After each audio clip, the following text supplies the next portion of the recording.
பிறக்கக்கூடிய ஒவ்வொரு ஜீவாத்மாவுக்கும் இறைவனால் நிர்ணயிக்கப்படுவது ஒரு கர்மா.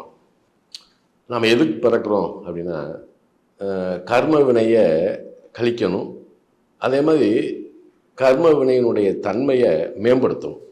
இப்போ வாழ்வியலுக்கு வந்து கர்மா அப்படின்றது தொழில் ரொம்ப முக்கியம்தான். இப்போ எல்லாத்துக்குமே இப்போ ஃபஸ்ட்டு எடுத்தால் புருஷ லட்சணம் அப்படின்றதே உத்தியோகம்தான் இல்லையா? ஒரு ஆன்மா பிறந்துருச்சு அப்படின்னா அதுக்கு ஒரு கடமைன்னு ஒன்று இருக்கும். இப்போ அந்த கடமையை நம்ம தெரிஞ்சுக்கிறணும் அப்படின்னா அதில் பல வகை இருக்குது. இப்போ ஒருத்தர் வந்து பிறந்து ஒரு பையனா ஒரு 12 வயசு பையன், சரி அப்படி 24 வயசு படிக்கிறான், படித்து முடித்தோடனே ஒரு வேலைக்கு போகணும். இந்த வேலை அப்படின்னு வரும்போது வேலை அல்லது தொழில் எப்படி வச்சுக்கூடமே, அது 2 வேலை பிரிக்கணும். ஒன்று உத்தியோகம் சார்ந்தா அல்லது சுயதொழில் சார்ந்தா, ரெண்டுமே வந்து கர்மாவுக்குள்ளே தான் வருது. சரி, அவன் வந்து ஒரு தொழிலுக்குள்ளே போகிறான், அதுக்கு அடுத்து தான் நம்ம அவனுக்கு வாழ்க்கை துணை அப்படின்ற ஒரு திருமணம் அப்படின்ற ஒரு பந்தத்துக்கே போகிறோம்.